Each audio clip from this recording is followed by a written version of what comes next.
Hai guys, gimana kabar kalian? Semoga baik dan tetap semangat ya. Guys, kali ini kita akan membahas alur cerita sebuah film yang bergenre drama sejarah yang disutradarai oleh Santosh Sivan. Film ini menceritakan kisah awal kehidupan Raja Asoka dari dinasti Maurya pada abad ketiga sebelum Masehi. Cerita ini dimulai saat Kaisar Chandragupta Maurya, kakek Asoka dari dinasti Maurya, memutuskan untuk memeluk Jainisme dan menurunkan tahta kepada anaknya yang bernama Bindusara. Singkat cerita, beberapa tahun kemudian Bindusara yang kekuasaannya segera akan berakhir karena Raja Bindusara yang sudah sekarat dan segera akan turun tahta. Namun ada dua calon yang akan menjadi penerus kerajaan, yaitu Susima yang merupakan pilihan Bindusara dan saudara tiri Susima yaitu Asoka. Persaingan di antara para pangeran membuat Raja Bindusara tidak merasa senang. Bindusara yang lebih memilih Susima untuk mewarisi tahtanya memerintahkan Permaisuri Dharma untuk mengendalikan putranya Asoka. Permaisuri Dharma yang tidak lain adalah ibu Asoka meminta Asoka untuk sementara waktu meninggalkan ibu kota untuk menjalani kehidupan manusia biasa. Karena permintaan ibunya itu, Asoka pun pergi meninggalkan kerajaan. Kemudian dia menyamar dengan mengganti namanya menjadi Pawan. Dari situlah petualangan ini dimulai. Baiklah, tanpa berlama-lama, silahkan pakai headset kalian, cari posisi terbaik, dan kita akan ceritakan alur cerita film yang diberi judul Asoka the Great. Semoga channel ini bisa menghibur kita semua. Terima kasih buat kalian yang sudah mendukung channel ini. Raja Chandragupta Maurya menghampiri Asoka Maurya yang masih kecil pada saat itu. Asoka memegang pedang mematikan milik kakeknya itu. Chandragupta lalu menjelaskan kepada Asoka bahwa pedang tersebut merupakan pedang yang haus akan darah, yang tidak mengenal teman maupun lawan. Chandragupta lalu membuang pedang tersebut ke sungai. Tanpa sepengetahuan orang lain, Asoka kecil mengambil pedang itu dari sungai. Rupanya, apa yang dikatakan oleh kakeknya itu benar adanya, bahwa pedang itu haus akan darah. Pedang yang dimainkan oleh Asoka tiba-tiba terlepas dari genggamannya dan membunuh anak burung yang ada di sarangnya. Asoka pun merasa sangat sedih akan hal itu. Usai Raja Chandragupta turun tahta, anaknya yang bernama Bindusara memperluas kekuasaan kerajaan Magadha. Singkat cerita, beberapa tahun kemudian, Bindusara yang kekuasaannya segera akan berakhir dan segera akan turun dari tahta kerajaan. Namun, ada dua calon yang akan menjadi penerus kerajaan itu, yaitu Susima yang merupakan pilihan Bindusara dan saudara tirinya Susima yaitu Asoka. Dengan kemampuannya, Asoka yang ditugaskan untuk berperang memenangkan pertempuran di Taksila dan dia kembali ke istana. Rupanya kemenangan itu di luar dugaan Susima yang berharap Asoka akan kalah dan terbunuh di pertempuran itu. Dan itu adalah percobaan pembunuhan terhadap Asoka yang ke-11 kalinya oleh Susima. Susima tidak menyerah untuk tetap berusaha menyingkirkan Asoka. Suatu hari, ketika Asoka sedang mandi di kuil, anak buah Susima berusaha membunuh Asoka. Namun, Asoka dapat menaklukkannya.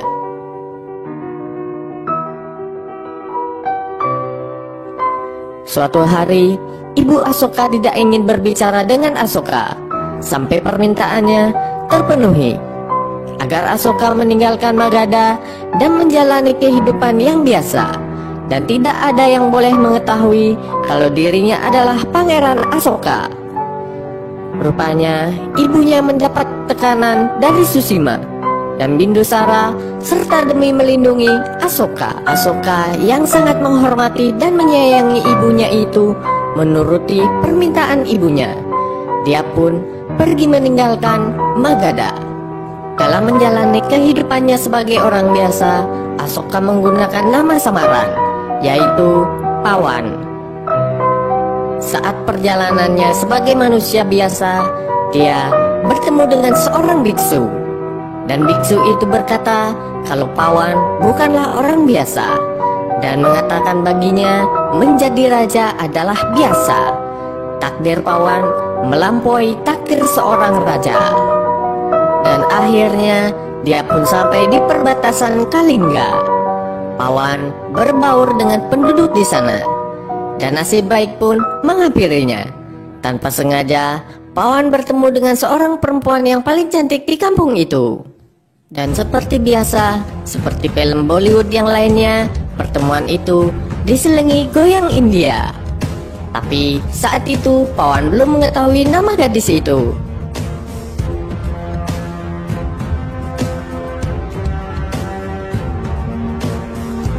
Di tempat itu, Pawan bekerja sebagai pemerah susu. Dan seorang gadis yang memakai cadar putih datang terburu-buru. Rupanya dia sedang dikejar beberapa orang. Orang-orang yang mengejar gadis itu berteriak sambil memanggil nama gadis itu. Ternyata gadis itu adalah gadis yang ditemui oleh Pawan sehari sebelumnya. Dan dia bernama Putri Kaurwaki, seorang putri dari kerajaan Kalingga. Dia melarikan diri dari kejaran dengan melompat ke sungai, yang akhirnya ditolong oleh Pawan. Rupanya Putri Kaurwaki dan Pangeran Arya saat itu sedang melarikan diri dari kerajaan Kalingga. Saat Pawan menolong Kaurwaki, tiba-tiba Bima datang dan memukul Pawan dengan kayu, sampai akhirnya Pawan tidak sadarkan diri. Bima adalah salah satu jenderal dari Kalingga yang bertugas melindungi Putri Kaurwaki dan Pangeran Arya, sang pewaris tahta, yang saat itu masih kecil. Rupanya Raja dan Ratu Kalingga yang merupakan ayah dan ibu Pangeran Arya telah dibunuh, dan Arya serta Kaurwaki dan Bima melarikan diri dari kerajaan itu. Kemudian untuk menemukan pangeran yang telah hilang dari kerajaan Kalingga, Perdana Menteri membuat pengumuman bagi siapa saja yang menemukan Pangeran Arya dan Putri Kaurwaki akan diberikan imbalan 100 keping emas. Dan itulah alasan Jenderal Bima memukul Pawan. Kaurwaki karena merasa berhutang budi dengan Pawan, dia pun merawatnya hingga Pawan siuman dari pingsannya. Disitulah mereka mulai dekat.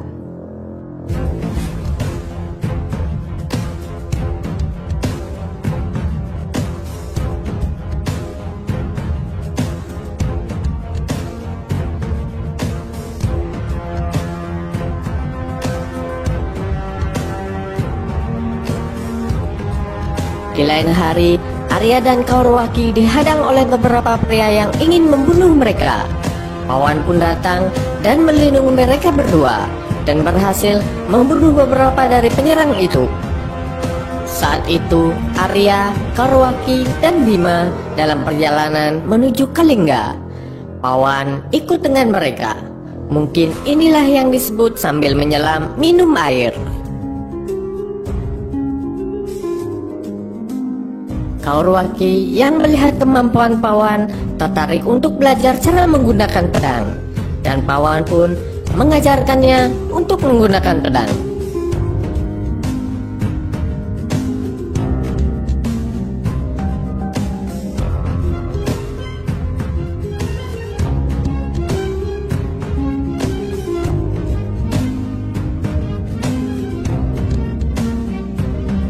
Hubungan mereka pun semakin dekat, dan mereka akhirnya saling jatuh cinta. Suatu hari, seorang prajurit diutus oleh Ibu Asoka untuk menyampaikan pesan kepada Asoka bahwa dirinya sedang sakit. Asoka meminta izin kepada Kaurwaki dan Pangeran Arya untuk menemui ibunya. Dengan berat hati, mereka pun akhirnya berpisah. Asoka pun kembali ke istana dan dia bertemu dengan ibunya yang ternyata dalam keadaan sehat. Ternyata Asoka telah dibohongi oleh ibunya yang merindukan dirinya untuk kembali ke istana. Asoka juga menemui sang Raja Bindusara. Sepertinya Bindusara kurang menyukai kehadiran Asoka kembali ke istana. Kemudian Asoka diberikan tugas untuk mengatasi pemberontak di Ujjaini. Di tempat yang berbeda, Kaurwaki dan Pangeran Arya kembali menghadapi percobaan pembunuhan oleh beberapa pria bersenjata. Saat itu, Kaurwaki yang sudah berlatih pedang mampu mengatasi hal itu. Namun, ada seorang wanita dan anak kecil yang seumuran Pangeran Arya bersedia mengorbankan diri mereka dengan mengaku sebagai putri Kaurwaki dan Pangeran Arya dengan menggunakan kalung Pangeran Arya. Dan akhirnya mereka pun dihabisi dan rumah mereka dibakar. Sementara putri Kaurwaki dan Pangeran Arya berhasil meloloskan diri sambil menyaksikan hal kejam itu. Asoka yang kembali dari medan pertempuran kembali mencari kekasih hatinya, Kaurwaki dan Pangeran Arya. Dia menemui Jenderal Bima yang saat itu masih terluka dan menanyakan di mana Kaurwaki dan Arya. Bima menunjukkan kalung Arya kepada Asoka dan menunjukkan abu mereka yang dikira sudah terbunuh dan terbakar. Saat itu Asoka menangis dan menyesali hal yang telah terjadi. Dia pun mencoba membunuh dirinya, tetapi seorang teman yang bernama Virat yang dulu dikenalnya saat menjadi pawan menghentikan niatnya itu. Akhirnya Virat pun tahu bahwa pawan yang dikenalnya itu adalah Pangeran Asoka. Virat mengatakan dirinya akan selalu menemani Asoka dalam setiap perang dan kemenangan. Sementara itu, Kaurwaki dan Arya yang ternyata masih hidup dikurung oleh Bima dan dia melarangnya untuk menemui Asoka. Setelah berhasil keluar dari kurungan, Kaurwaki pun pergi mencari Asoka yang dikenalnya sebagai pawan, kekasih hatinya. Singkat cerita, Asoka kembali ke Ujjaini. Setelah mengalami beberapa pertempuran, dia pun menderita luka dan demam. Kemudian dirawat di biara Buddha oleh Devi, yang saat itu Devi juga melangsungkan pernikahannya di tempat itu. Di hari pernikahannya, Devi lupa memberikan obat kepada Asoka dan dia pun pergi menemui Asoka. Pada saat menemui Asoka, salah seorang anak buah Susima berusaha untuk membunuh Asoka. Namun Devi menyelamatkan nyawa Asoka dengan membunuh orang itu. Asoka membawa Devi dengan tangan berlumuran darah, sehingga membuat calon pengantin pria membatalkan pernikahannya dengan Devi. Devi dan keluarganya tentu saja merasa terpukul dan terhina atas kejadian itu. Atas kejadian itu, Asoka yang telah merasa berhutang nyawa dengan Devi merasa bertanggung jawab dan menikahi Devi di hari itu juga. Di malam pernikahan mereka, Devi mengetahui bahwa Asoka belum bisa mencintainya karena hati Asoka telah mati bersama Kaurwaki. Hari-hari pun berlalu. Asoka dan Devi kembali ke Magadha untuk menemui raja. Tapi Raja Bindusara tidak mau menemui mereka dan mengatakan agar Asoka sebaiknya kembali ke Ujjaini. Sementara itu, Pangeran Arya dan Kaurwaki tiba di istana Kalingga dan disambut oleh seluruh rakyat Kalingga. Tetapi Kaurwaki tetap menunggu pawan meskipun dia sudah berada di istananya. Di Magadha, Raja Bindusara yang sedang sekarat ditemui Susima. Dia mengatakan siap menjadi raja yang hebat. Tetapi ada kabar yang mengatakan bahwa Devi sedang hamil dan akan melahirkan keturunan, sedangkan Susima tidak bisa memiliki keturunan. Hal itu membuat Susima semakin membenci Asoka. Akhirnya dia mengutus seseorang untuk membunuh Devi dan bayi yang dikandungnya. Namun ibu Asoka justru menjadi korban setelah berusaha untuk menyelamatkan Devi. Asoka pun menjadi sangat marah. Dia pun akhirnya membunuh Susima dan saudaranya, kecuali Sugatra yang kabur meminta perlindungan di kerajaan Kalingga.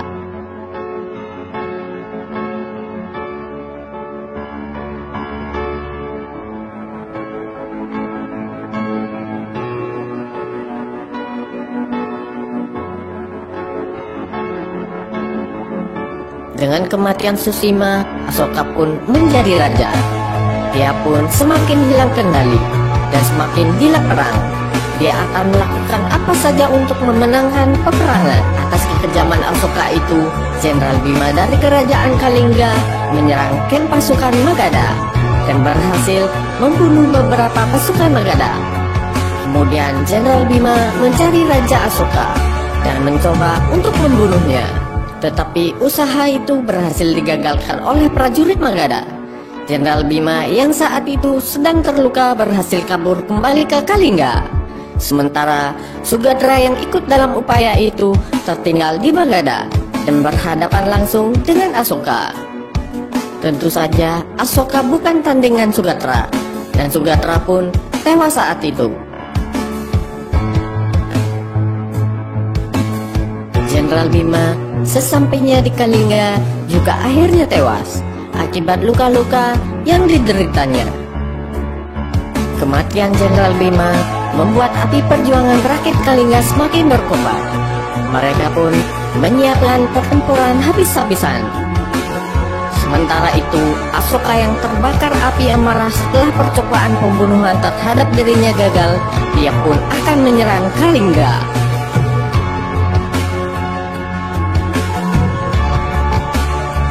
Pertempuran besar pun tidak bisa dihindarkan.